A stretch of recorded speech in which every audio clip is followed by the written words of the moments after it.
Amigos televidentes, bienvenidos a Tus Derechos, programa producido por el Tribunal Constitucional. A continuación, nuestros titulares.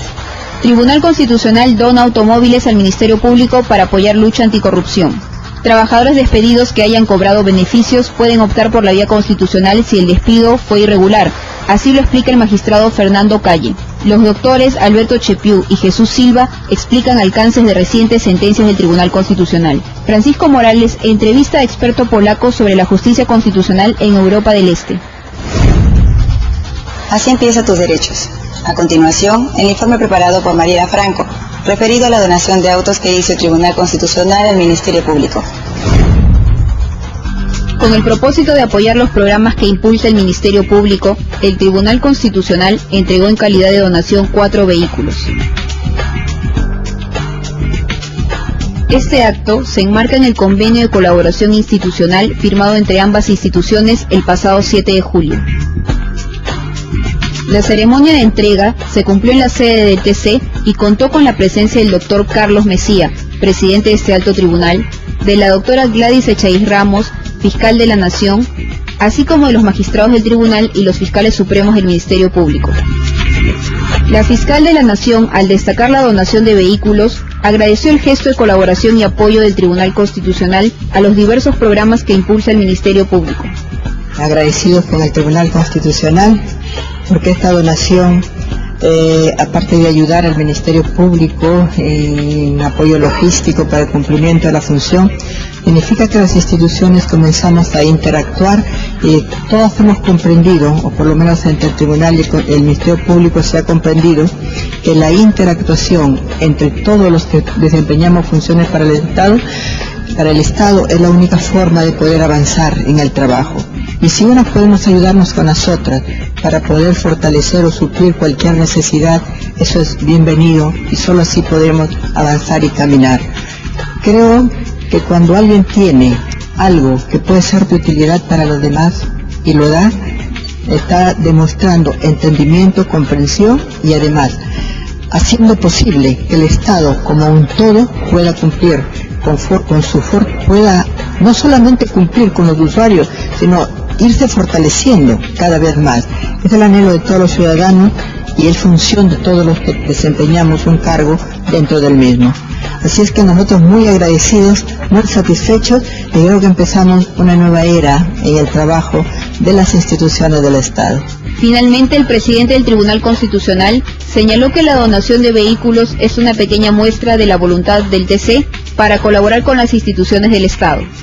Esto es el inicio de un convenio de cooperación entre el Tribunal Constitucional y el Ministerio Público a fin de unir fuerzas para combatir la delincuencia. En alguna medida ambos formamos parte del sistema de justicia, ¿no? Ellos como titulares de la acción penal y como los grandes investigadores preliminares, y nosotros como intérpretes de la Constitución y a partir de ahí de las leyes penales y procesales penales. De manera de que esto es solo una muestra de lo que puede ser en el fondo una tarea más estrecha, más vinculada en materia de decisiones jurisdiccionales, ¿no? Parece que se estrechan más los lazos de cooperación en trabajo. Sí, claro.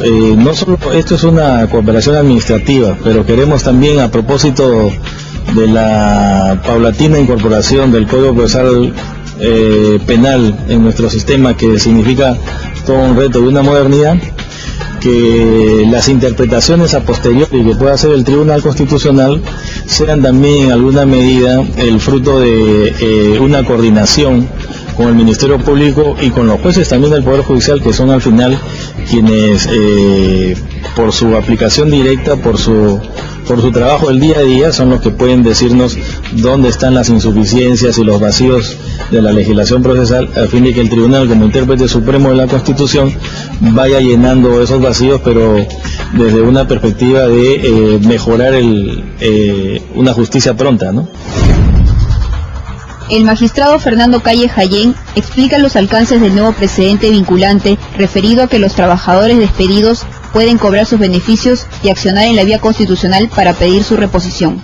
Yo diría, para hacerle una síntesis, que ha habido una mala costumbre en nuestra República en distintos periodos con relación al derecho de los trabajadores de ser amparados en la vía judicial con relación a ver si su despido era arbitrario, si era un despido abusivo, o si al fin y al cabo se había hecho de acuerdo a ley y por lo tanto era procedente. Y esta costumbre que existe en muchos países, y que la ha descuidado. Fíjese usted, que yo sepa, en el OIT, las centrales sindicales, por eso hablo de la costumbre, porque cuando el ser humano se acostumbra, deja pasar las cosas y no mira ya el fondo de lo que puede haber generado, que se puede cambiar, y así sucede un poquito de silencio adormecido del sector que uno podría representar en el espacio de lo que es la verdadera ciudadanía. Y entonces, nosotros hemos visto aquí hace un tiempo, y particularmente venía haciendo un voto singular, pero muy honrado ahora en compañía con todos los colegas, que hemos sacado una sentencia vinculante al respecto, con relación a que cuando el trabajador es despedido y busca un amparo para demostrar que este despido ha sido arbitrario o injustificado, pero por las razones del tiempo, los procesos duran a veces más de un año, 2, 3, retira o cobra sus beneficios sociales, definitivamente había la costumbre de decir, no señor, ya usted no va a ser ni siquiera admitida su demanda o es improcedente por razones de que se ha roto el vínculo laboral al haber usted retirado sus beneficios sociales. Entonces nosotros decimos, no, esto no puede ser, porque los beneficios sociales, en principio la tarea nuestra es el control constitucional y apreciar y ver si desde este punto de vista del control y los derechos fundamentales, lo que ha existido es un despido arbitrario o injustificado y se ha violado verdaderamente los derechos. Sin perjuicio de que este tema de los beneficios puede haber sido una norma acostumbrada e incluso una norma o una sentencia del propio tribunal que existía ya con referencia a este mecanismo de que el que cobró sus beneficios ya no tiene amparo, nosotros, o no tiene derecho a buscar el amparo, nosotros decimos eso no tiene vinculación que impida la búsqueda de la defensa de los derechos fundamentales. Sostenemos y decimos, el hecho de que un trabajador reciba sus beneficios sociales, los retire por necesidad y además es parte de su propia contribución a través del tiempo, no es impedimento para que el Tribunal Constitucional y los jueces, por eso hemos dispuesto que a partir de la fecha, en el estado en que se encuentren, los jueces están obligados a admitir las demandas de amparo en el extremo de los despidos arbitrarios y los despidos injustificados, a pesar que el trabajador haya retirado sus beneficios sociales. Aquí hacemos pero también una diferencia que es importante. Una cosa son los beneficios sociales y otra es que el trabajador, por ejemplo, tenga en cuenta ello, haya recibido incentivos o la indemnización por el despido arbitrario, que lo señala la ley. Lo despiden arbitrariamente y le ponen, aparte de los beneficios, su indemnización. Si el trabajador ha retirado esta indemnización, ahí sí se respeta el hecho de que ya nosotros hemos señalado que no se debe admitir las demandas o rechazarlas por improcedente, porque ahí sí había una expresión voluntaria de rompimiento del vínculo laboral. Eso es lo fundamental hasta aquí. No. De aquí en adelante, con la distinción que señalamos, que los procesos que se encuentren en giro en el Tribunal Constitucional y en los juzgados correspondientes ya se adecúan inmediatamente a este precedente. Ahora, yo creo que en primera impresión a veces implica una pequeña incomodidad, porque toda costumbre cuando usted la quiere cambiar, y algunos respetables empresarios pueden creer de que es un apoyo al trabajador. Mírelo usted como quiera, en el sentido de qué significa otorgar y hacer valer los derechos que la Constitución otorga. Pero yo lo sintetizaría así: empresa que despide con justicia y despide con solidez en sus argumentos, no tiene por qué tener ninguna incomodidad. La misma ley lo dice, la reposición es para los despidos arbitrarios, injustos, injustificados. Es natural que si el despido ha retirado sus beneficios y insiste, eso no quiere decir que el Tribunal Constitucional o los jueces le van a dar la razón. Lo que estamos diciendo es que se les va a admitir el reclamo. Y naturalmente se verá ahí, y si es que no tiene la razón, se le va a rechazar. Y la empresa que tiene toda la razón de ello no va a tener ningún problema, el despido va a quedar consolidado, ¿no? Pero estamos permitiendo, además, fíjese, esto institucionaliza más el esfuerzo de pasar de una sociedad en tránsito hacia el desarrollo, No tengo la menor duda que los empresarios que aman la institucionalidad democrática, que creen que el fortalecimiento de la economía es la garantía jurídica, van a, quizás no aplaudir, pero van a consentir y aceptar y respaldar esta sentencia y el mecanismo que desarrolla el Tribunal Constitucional, porque garantiza no solamente los derechos fundamentales de las personas, sino en este caso el establishment jurídico institucionalizado que fortalece la democracia y por ende la economía. Mire, las inversiones extranjeras lo que buscan es estabilidad jurídica, y qué más estabilidad jurídica que la presencia de un control constitucional que garantiza al trabajador, al empresario, a quien fuera, con el desenvolvimiento que le permite que sus inversiones, en el caso de la pregunta, estén totalmente con responsabilidad garantizadas, porque saben que si es que hubiera alguna intervención incorrecta en el desenvolvimiento de un proceso, en el cual su debido proceso, sus derechos fundamentales también, hasta el momento institucionalizado como personas jurídicas, que es otro tema que estamos estudiando nosotros, en esa circunstancia encuentra una instancia como el Tribunal Constitucional, que es totalmente autónoma, que no es una sala más, no es una instancia más del Poder Judicial, que dice, no, aquí hay una violación a la norma constitucional, aquí no se ha contemplado el debido proceso, y carambas, esto garantiza a las inversiones totalmente de que pueden proceder con tranquilidad en un país cuando hay una instancia que su sistema, su organicidad, su propia norma estatutaria, y obviamente tiene que tenerla, la garantía de sus jueces, por su conducta, su honestidad, su capacidad y su trayectoria, le den una plena garantía de institucionalidad al sistema democrático. Sí, mire, por eso le digo, además, yo creo que ahí ha habido decretos supremos. A mí me ha llamado la atención y creo que los laboralistas o laboralistas de renombre, según dice el diario referente, que hayan pronunciado, que no he podido ver, de lo que conozco, no soy un especialista en derecho laboral, y cualquiera que fuere merece el mayor de mis respetos y observación de lo que dice. Por eso quiero creer que lo que algunos han dicho en crítica es porque no han terminado de leer la sentencia.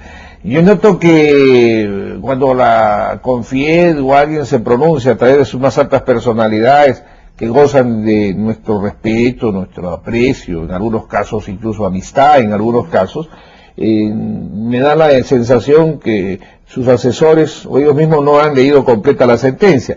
Tengo la impresión que la preocupación pasaba porque si esto incluía las indemnizaciones o los incentivos, entonces ahí sí hubiera habido una total sobreprestación o hasta un abuso del derecho, ¿no? Lo que estamos haciendo es simplemente garantizar, como usted señala, la propia Constitución habla de los beneficios sociales de los trabajadores. Estos además, es bueno que se sepa, porque yo, por ejemplo, de las declaraciones de algunos laboralistas o de algunos empresarios, no he visto que reclamen así cuando hace algunos años ya ha habido un decreto supremo que prácticamente sostenía lo mismo, que tuvo una transitoriedad por ausencia de trabajo, declaró algo así como que los beneficios sociales eran justamente una prevención ante una emergencia del trabajador, sea por falta de trabajo, despido, crisis del Estado. En una época que hemos tenido gran recesión, también se ha dado esta facilidad y se permitía, acuérdense todos, que uno podía disponer parte de su CTS. Y eso no era ilegal, no atentaba contra las empresas, nada, todo el mundo lo ha admitido. Al menos yo no he escuchado sus protestas en ese momento, que lo recuerde, ojalá saquen algún titular que diga, yo lo dije, ¿no? Entonces, en este momento, claro, lo dice algún laboralista, que a lo mejor necesita un tiempo más de reflexión y lectura en la sentencia. Es importante. Mire, yo creo que lo que necesitamos los peruanos es fortalecer la concepción de ciudadanía. Y naturalmente la sindicación es aunque en un país como el nuestro difícil, porque no hay un fortalecimiento que recién se está viendo empresarial, no hay grandes industrias que están desarrollándose y a la que hay que apoyar, y dentro de ella considerar que el trabajador puede ser la pieza esencial de ello, ¿no? A veces uno escucha, y ya no hay sindicatos, ya no están sindicalizados, entonces el sindicato más poderoso será el de los desocupados, ¿no? Pero nosotros tenemos que guiarnos dentro de lo que está en el marco legal, Y creo que ahí también ha habido una desorientación con relación a algo que importante hemos dicho, complementando la preocupación y análisis suyo que hemos manifestado que el Ministerio de Trabajo, que su función, fortalezca la tarea educativa. Y creo que esto corresponde también a los sindicatos en su labor de educación a sus afiliados, a los políticos en actividad que naturalmente en época electoral y siempre cumplen una labor educativa, todos son personajes sumamente preparados y que pueden ayudar a sus ciudadanos en el fortalecimiento de sus derechos y los mecanismos de cómo pueden acudir a ello. Pero a pesar de eso, con alguna duda, digamos, si usted quiere, asumimos autocríticamente en ello nuestro exceso para poder fortalecer los derechos ciudadanos, hemos manifestado por eso que cuando deposite la empresa los beneficios sociales y cuando deposite la indemnización o deposite incentivos sea en otras cuentas. Y esto por una razón fundamental, porque no todos los trabajadores tienen lo que ya quisiéramos y hemos soñado desde muchachos, y hoy día los propios empresarios quisieran tener un personal altamente calificado. Y entonces el trabajador, y no vamos a pensar siempre de mala fe, ni para un lado ni para otro, ¿no? No vamos a creer que un empresario le deposita junto con sus beneficios incentivos o indemnizaciones para confundirlo y hacerle daño al trabajador y prohibirle y limitarle en su derecho de acudir en pretensión de que le digan si ha habido un despido arbitrario. No vamos a pensar eso, pues no sería pensar, nosotros creo y pensemos que tenemos a los empresarios más justos, correctos y nobles en nuestro país. Tampoco vamos a pensar ni queremos pensar que el trabajador es un trabajador pícaro que aprovecha y retira su indemnización, retira sus beneficios y todo, y después dice, quiero mi reposición, y me han engañado, me han puesto junto a los beneficios, los incentivos, la indemnización, y yo no sabía, y entonces retiré, y por favor, tribunal, ampáreme y admita que se vea si fue despido arbitrariamente. Para evitar eso, creo que es un aporte también la cosa más clara, ¿no? Póngale usted separados sus beneficios, entonces así, ni el trabajador va a poder usar esa herramienta que me han engañado, ni el empresario, por equivocación, por confusión que puso, va a poder utilizar el hecho de decir, no, retiró su compensación indemnizatoria, entonces ya no tiene derecho a que se le admita su trámite a ver si el despido fue abusivo. Yo creo que ahí la cosa queda muy clara, así que espero que no haya esa confusión porque la balanza seguramente los jueces tendrían que inclinarla a quien está menos preparado. Yo creo que en esto, aparte de los laboralistas que merecen el mayor respeto y admiración, uno apenas es un artesano del derecho y orientado en lo constitucional, creo que nos pueden ayudar mucho ellos y los sindicatos. Pero tengo la sensación, más que nada ya por una inquietud juvenil, que ha habido una costumbre en toda América Latina, o en gran parte, donde esto se ha vuelto una corriente que va a servir mucho la sentencia del Tribunal Constitucional. Presumo de que las empresas como los sindicatos harán de conocimiento y ya se habrá bebido en América Latina, en un mundo tan pequeño hoy día, de esta resolución que no hace sino compatibilizar que el Estado de Derecho se fortalezca cada vez más. Y tengo la sensación que de no existir va a ser recogida por los países en que no exista esta legislación, va a ser recogida o por los políticos en ejercicio en sus cámaras legislativas o por los tribunales de justicia donde haya cortes constitucionales o Supreme Court con facultades constitucionales para que se vaya regularizando este derecho que debe ser universal de los trabajadores, de que se contemple si fue abusivo o no su despido, nada más. Y eso no es ahondar en una estabilidad laboral absoluta. Yo creo que ahí también hay un abuso de la expresión. Nos limitamos a la Constitución, además a las normas que el legislativo es la que otorga, ¿no? Nosotros no podemos ir más allá, no somos ni legisladores ni constituyentes, apenas somos jueces constitucionales que sí tenemos que cumplir con nuestra responsabilidad por la propia confianza que nos ha dado la nación a través de los señores parlamentarios en una elección de corte político, y naturalmente ellos también tienen el control político sobre nosotros. Yo siempre a veces digo, si algo está mal en nuestra conducta, en nuestra actitud, en lo que fuera una invasión de fuero, pues ahí está el control político. El pueblo sabe que no somos intocables, nadie puede ser intocable, y creo que ellos van fortaleciendo las sentencias del Tribunal Constitucional. Muchas gracias.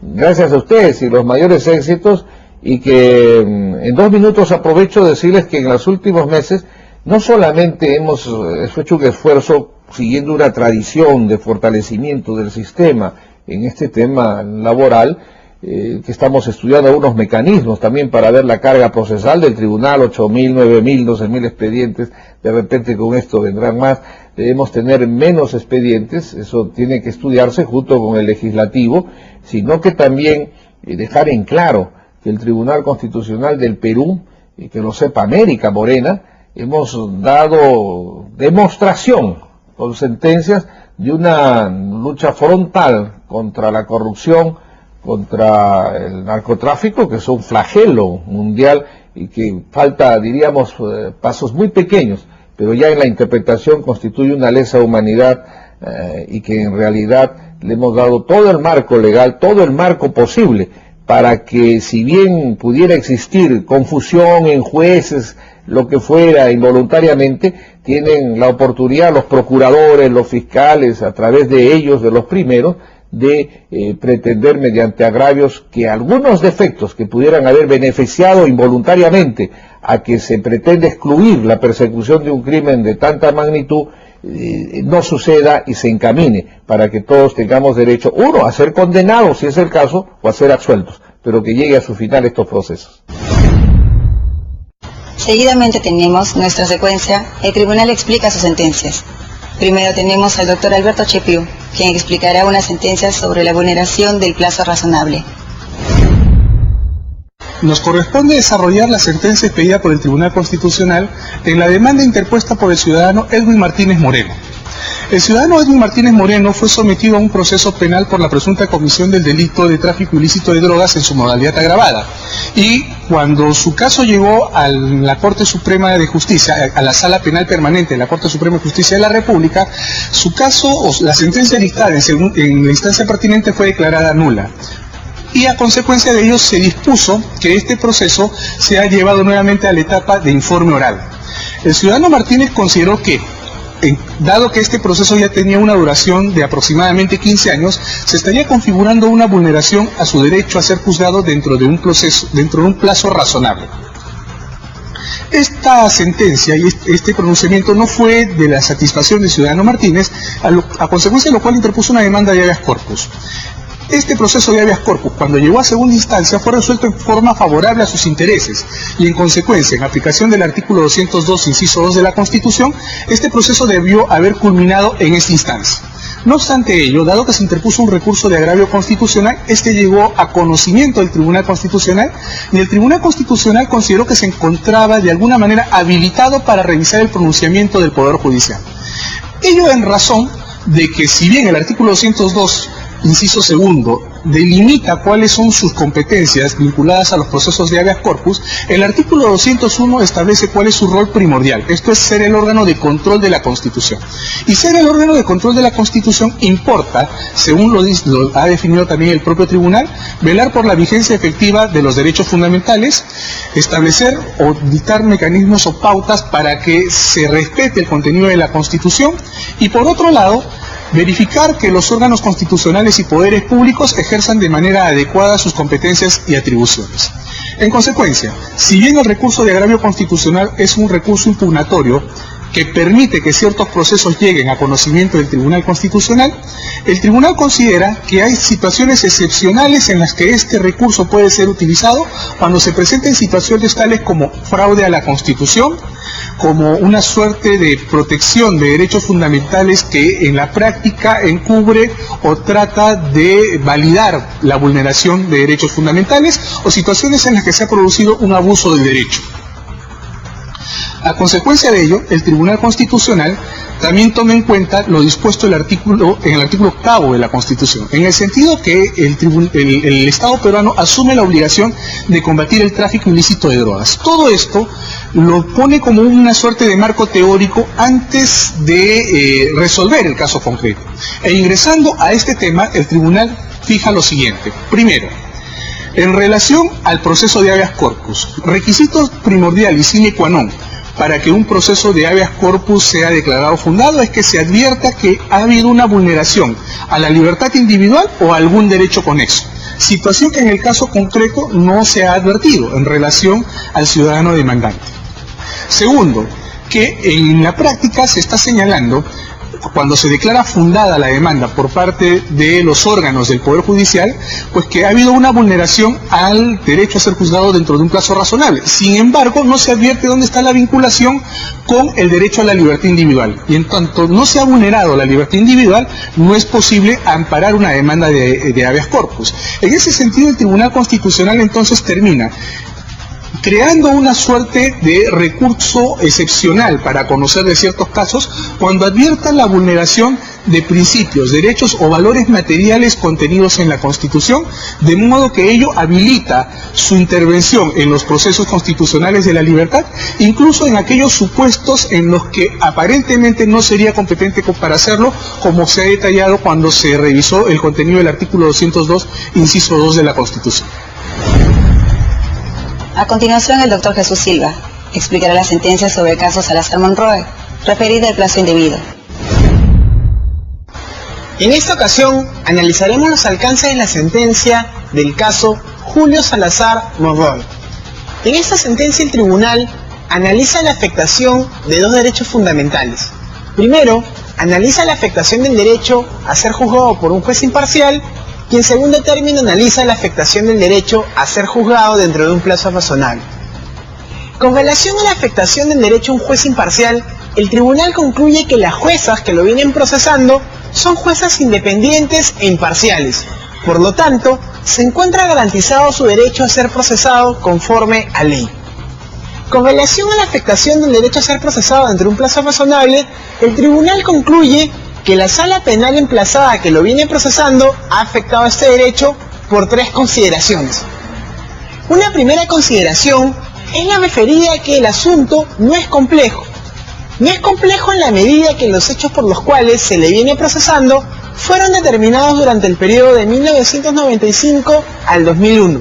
Por lo tanto, el análisis de los ilícitos penales por los cuales se le viene imputando, así como las pruebas de cargo y de descargo, ya han sido aportados durante dicho periodo de tiempo. En un segundo punto, el tribunal analiza que el comportamiento del procesado no ha influido en la demora ni en la resolución del proceso penal, porque no ha tenido una conducta dilatoria ni ha utilizado medios impugnatorios obstruccionistas o manifiestamente maliciosos. Como tercer tema, el tribunal analiza que la demora en la resolución del proceso le es imputable únicamente a la sala penal emplazada que lo viene procesando. ¿Por qué? Debido a que ésta, durante 1 año y 2 meses, acumuló el proceso del caso Barrios Altos a otros 3 megaprocesos de violación de derechos humanos que se le viene siguiendo. Como segundo punto, el tribunal considera que la demora injustificada en la resolución de este proceso le es imputable únicamente a la sala penal emplazada en la medida en que, en casos similares, los ha resuelto de una manera diferente. Como ejemplo de ello, el tribunal determina que en el caso de la Cantuta, al procesado se le inició el proceso en el año 2003 y concluyó en el año 2008, mientras que el proceso del caso Barrios Altos se inició en el año 2001 y hasta la fecha han transcurrido más de 7 años y 6 meses sin que exista una decisión judicial que decida su situación jurídica. La solución del tribunal en este caso es acertada, porque evidentemente hay una afectación manifiesta del derecho a ser juzgado dentro de un plazo razonable. Además, la solución de ordenarle a la sala penal emplazada a que decida la situación jurídica del demandante dentro de un plazo de 60 días naturales es conforme con la jurisprudencia comparada, debido a que en Alemania y en Estados Unidos, cuando se comprueba la afectación del derecho a ser procesado dentro de un plazo razonable, la solución procesal es la exclusión automática del proceso o declarar la nulidad del auto de apertura de instrucción o la denuncia fiscal. En el presente caso, el tribunal de manera acertada le ordena a la sala penal emplazada que en un plazo máximo de 60 días decida la situación jurídica del demandante, bajo apercibimiento de que si no cumple con emitir la sentencia, ya sea condenatoria o absolutoria, se le tenga por excluido del proceso penal.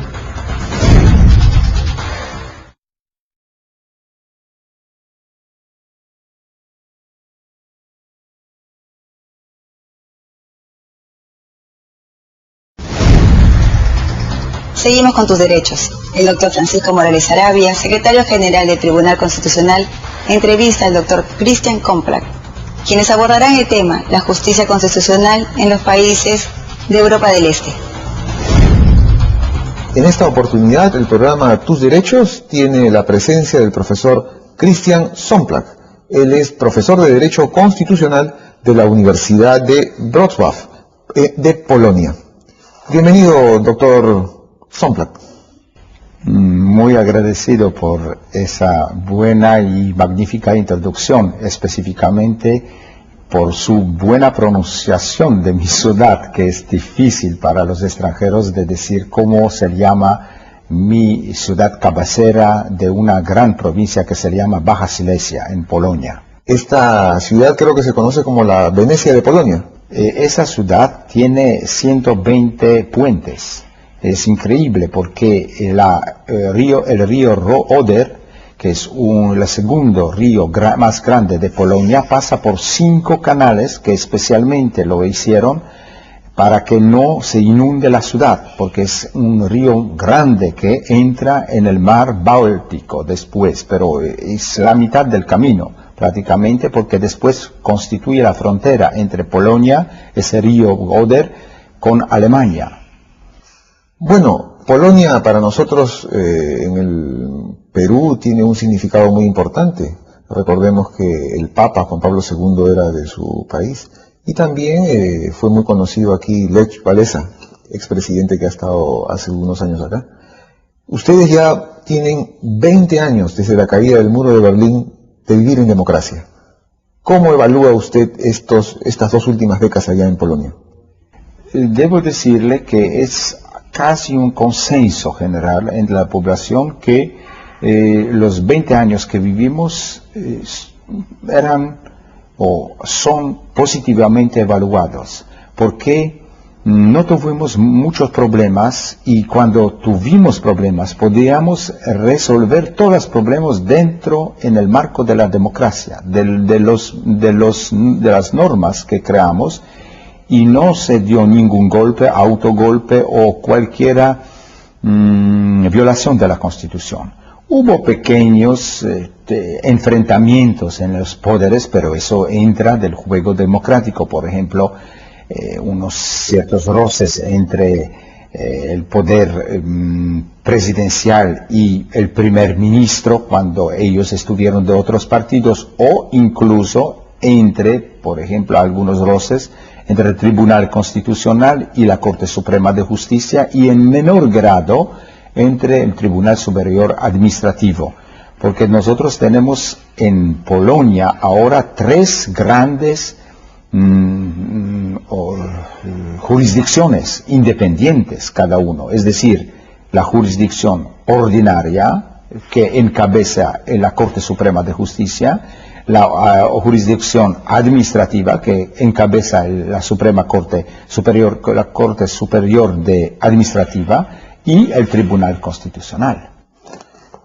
Justamente, respeto a la Constitución de la cual usted nos habló y Corte Constitucional. Polonia se dictó una Constitución, se dio una Constitución y eligieron tener una Corte Constitucional.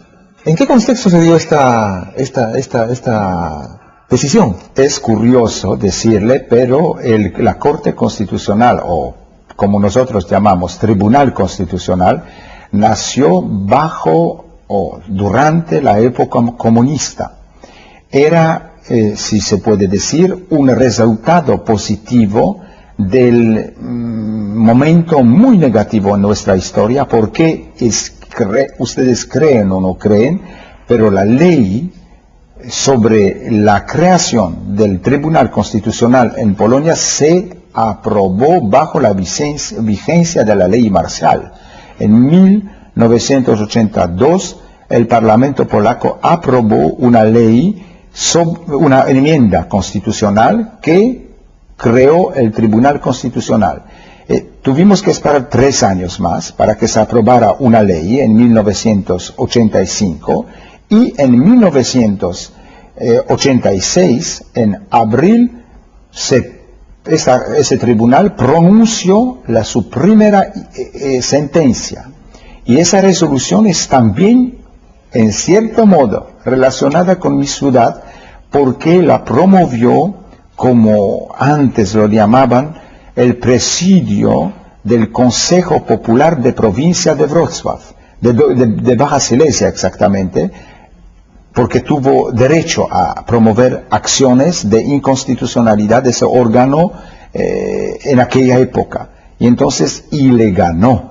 Eso también era una sorpresa para las autoridades comunistas no acostumbrados a que se le cuestiona sus decisiones. Específicamente era una decisión del Consejo de Ministros, porque el Tribunal Constitucional en aquella época no pudo poner en tela de juicio las leyes, o si se pudo, entonces el Parlamento siempre podría imponer su opinión.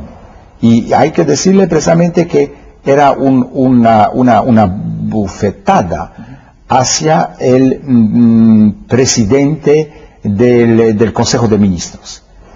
Y así se empezó la justicia constitucional en Polonia durante, se puede decir, última fase del comunismo, porque el comunismo en 1986 ya dejó de regir, si se puede decir, la ley marcial, pero todavía estaba el gobierno de Jaruzelski militar y todo ese andamiaje institucional creado por ese régimen. En la actualidad, el Tribunal Constitucional de Polonia, ¿cómo está compuesto? ¿Cómo se eligen sus jueces?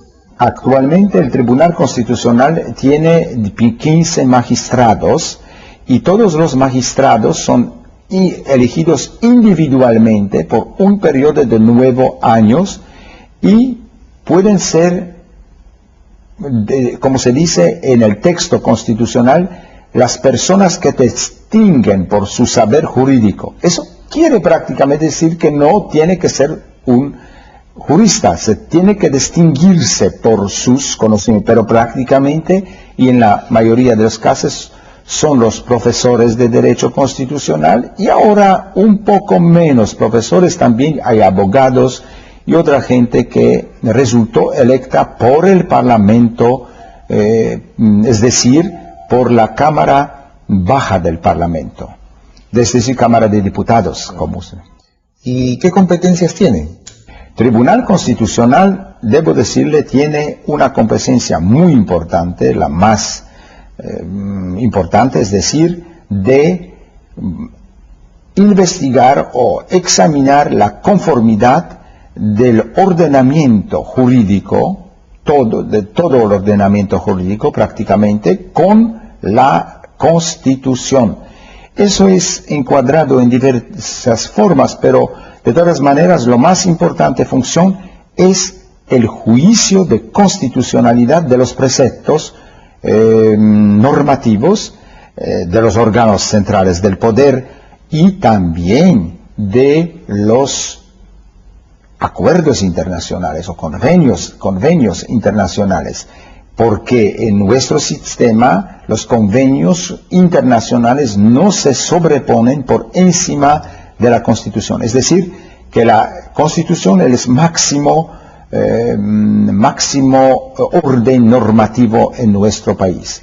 Además de esa función de examinar la conformidad de todo el ordenamiento normativo del país con la ley, con Carta Magna, la Constitución prevé otras atribuciones, y entre los cuales debo destacarles específicamente el recurso de amparo.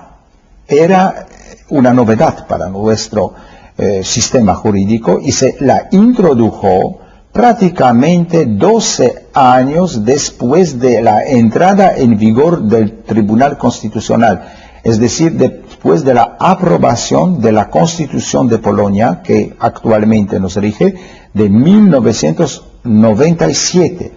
Quería decir que hubo un gran debate durante la aprobación, durante la constituyente polaco, desde 1983 hasta 1987, cuando se aprobó esa constitución, y prevaleció la opinión que debemos introducir la corte, el recurso de amparo.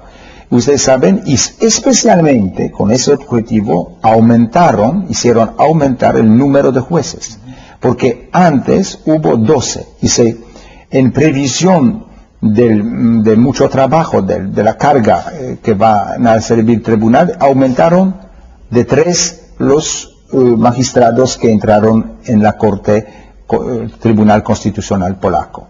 Cuando un tribunal constitucional o corte tiene el recurso de amparo, en su versión latinoamericana o en su versión europea o española, por ejemplo, hay una sobrecarga procesal.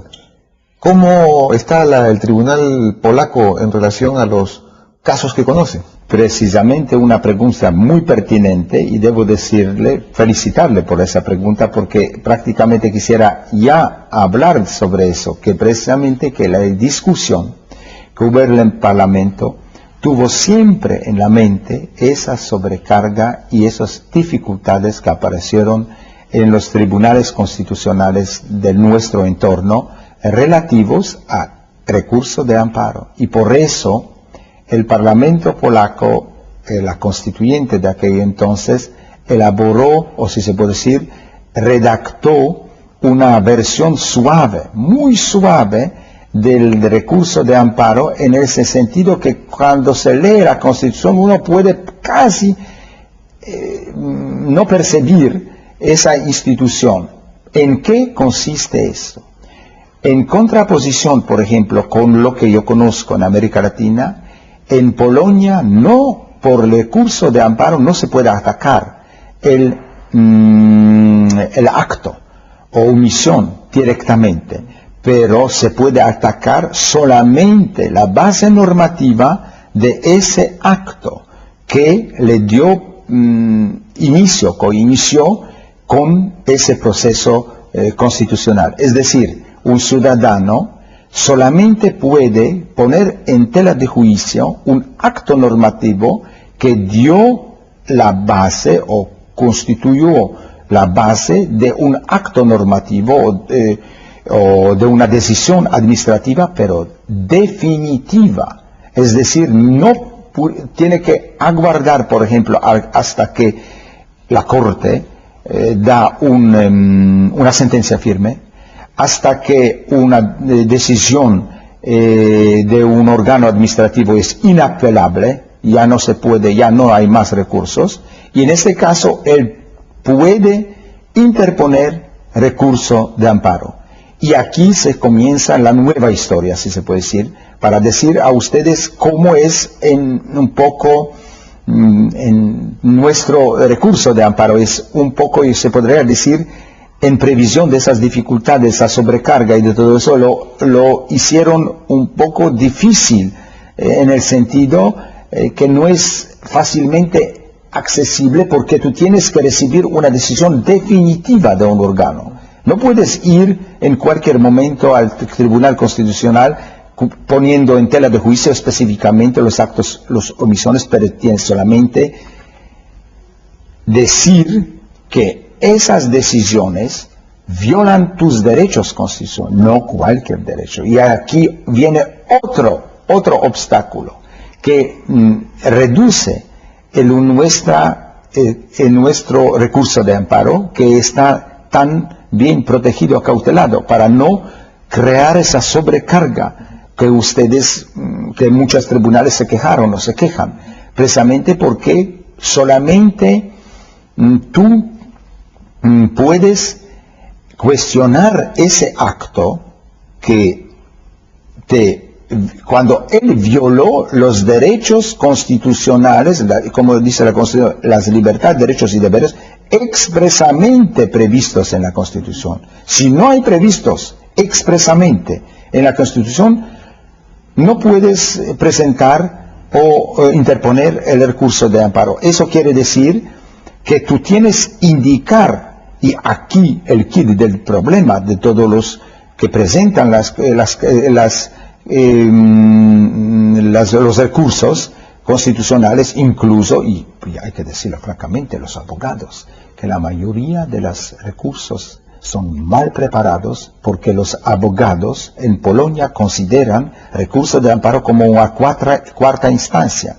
Entonces, presentan al tribunal su descontento, por ejemplo, con las decisiones judiciales del tribunal, de la Corte Suprema, del Tribunal Superior de Administrativo, pero el tribunal no quiere ventilar esos recursos porque dice que no hay violación de un derecho o un deber o un derecho a una libertad constitucional. Es solamente el problema del Poder Judicial que tomó una tal o mal o buena decisión, pero sí, él violó al mismo tiempo un definido o determinado expresamente un derecho constitucional. En tal caso, solo tú puedes tener acceso. Yo puedo decirle a ustedes que 95% de los recursos están desechados.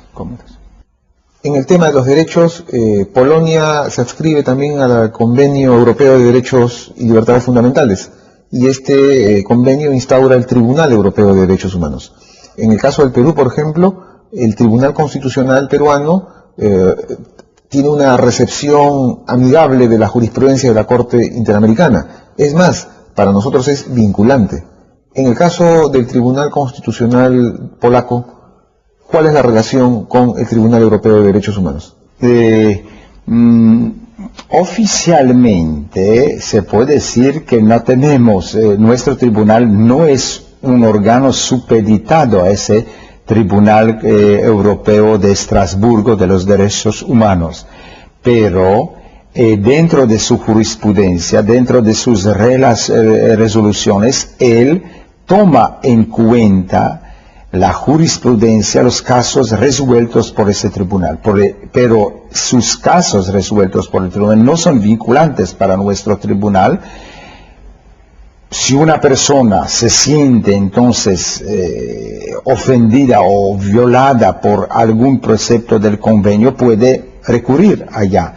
No todas las personas tuvieron éxito, algunos sí, algunos no. Pero yo quisiera decirle que el Tribunal Constitucional polaco respeta, tiene muy en alta y mucha estima en cuanto al Tribunal de los Derechos Humanos de Estrasburgo, pero esa jurisprudencia no es definitiva porque él puede tomar en conformidad con nuestra Constitución alguna decisión que puede resultar inconforme con la decisión del Tribunal Europeo.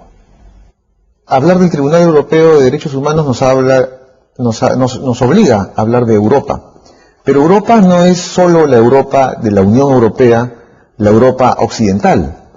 Polonia ahora sí forma parte de la Unión Europea, pero Polonia también pertenece a la llamada Europa Oriental o Europa del Este, ¿no?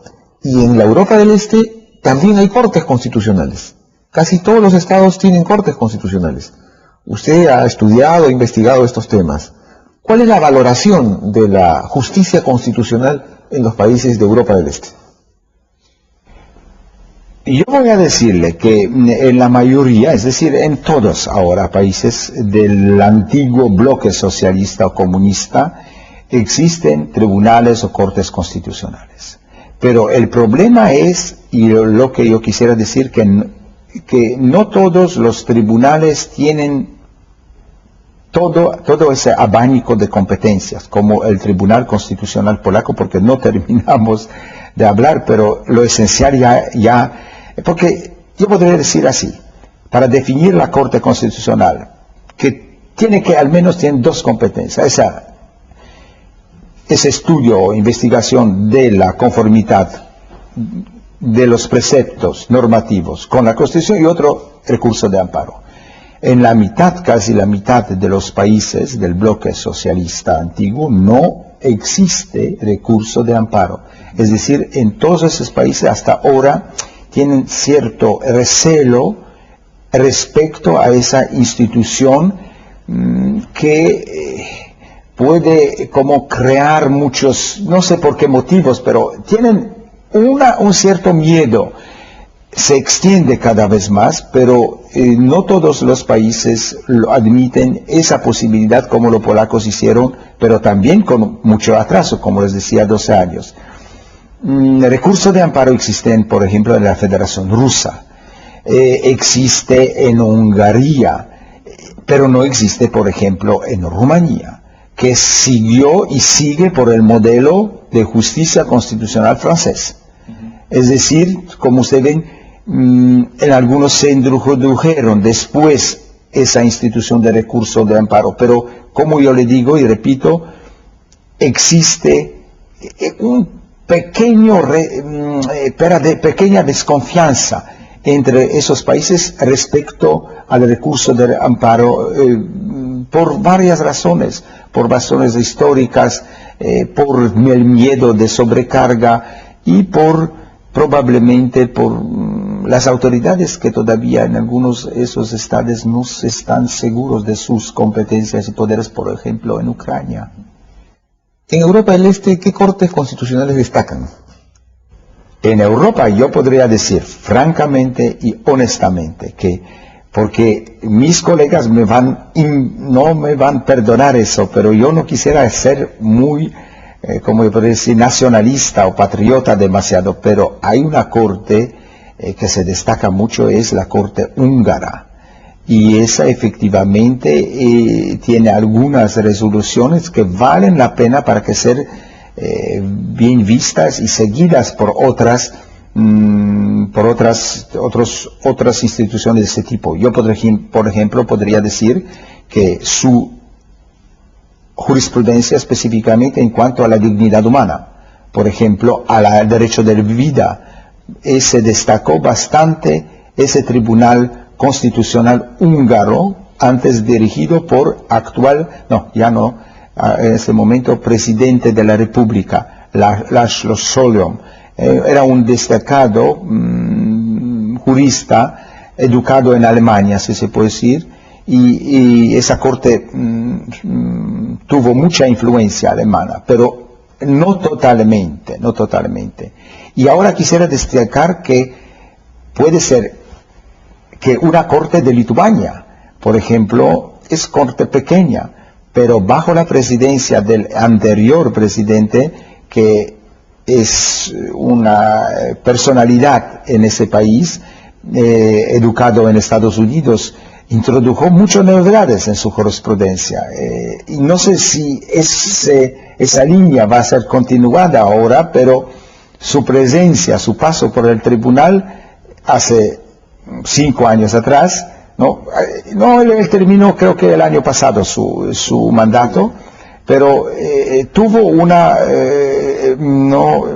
relevancia cierta, le dio mucha importancia. Y hay que al final destacar el Tribunal Constitucional ruso, que es un tribunal muy importante, pero no sé por qué motivos está un poco olvidado, no se habla mucho, no se conoce la jurisprudencia y no, ¿cómo ya podría calificar? Se tiene cierta desconfianza hacia el tribunal, no sé qué por motivos, probablemente del caso de lo que se llama de ese conflicto cuando surgió entre el Parlamento y a la Corte Constitucional Rusa, cuando prácticamente se eliminó todos los jueces, después volvió a trabajar bajo la presidencia de Yeltsin, si ustedes se recuerdan la historia de Rusia. Entonces, y de esa época puede ser que se nació una cierta sospecha en cuanto a la independencia de ese tribunal. Bueno, una última pregunta, que tal vez no sea muy elegante, pero ¿ha podido usted apreciar el trabajo de la Corte peruana, del Tribunal Constitucional peruano? Muy difícil pregunta, porque yo tuve una conferencia en la Universidad de Cusco, ahí nacional de Abad. Universidad San Antonio Abad de Cusco. Sí. Y entonces una estudiante se paró y me preguntó cómo yo evalúo la Constitución peruana. Y yo le dije que yo no puedo, porque yo solamente puedo dar una ojeada, leer un poco, y además me sería muy difícil, sin un estudio aprofundizado, de opinar sobre la Constitución peruana. Yo les dije algunas cosas, por ejemplo, que me llamaron la atención. Las diferencias, por ejemplo, entre cuanto a la sistematización en la estructura, la presencia destacada de algunas instituciones en la mía Constitución, no en vuestra. Por ejemplo, nuestra Constitución tiene un preámbulo muy amplio, muy significativo, mucha carga histórica importante, pero la peruana tiene corto, por ejemplo. Y en cuanto al tribunal peruano, que yo podría opinar, debo decirle que no puedo mucho opinar, aunque yo tuve acceso a hacer, en cuanto a algunas decisiones que me interesaban, por ejemplo, sobre la dignidad humana, porque cuando trabajaba sobre el tema y publiqué en Polonia un artículo sobre cómo se resuelve ese problema en el mundo latinoamericano. Entonces pude ver algunas sentencias de su Tribunal Constitucional, pero para dar una opinión generalizada no pudo. Profesor Christian Komplak, ha sido un placer tenerlo en nuestro programa y seguramente en alguna próxima visita al Perú nuevamente conversaremos con usted sobre los temas de la justicia constitucional. Muy agradecido por esa posibilidad de hablar a los peruanos y específicamente a los distinguidos juristas de este país. Pero muchas gracias. El Tribunal Constitucional ha editado el libro Constitución y Proceso en homenaje al expresidente del Tribunal Constitucional, Juan Vergara Goteri, y cuenta con la colaboración de diferentes juristas como el doctor Gerardo Eto Cruz, Juan Luis Carlos Rodrigo Masure, Eloy Espinosa, entre otros. Asimismo tenemos mis decisiones básicas y los precedentes vinculantes del Tribunal Constitucional por el presidente del Tribunal Constitucional, el doctor Carlos Mesías Ramírez. Y para terminar, tenemos jurisprudencia de la Corte Interamericana de Derechos Humanos por la doctora Elizabeth Salmón. Bueno amigos, hemos llegado al final de Tus Derechos. Esperamos que los temas tratados el día de hoy hayan sido de su interés. Nos vemos la próxima semana.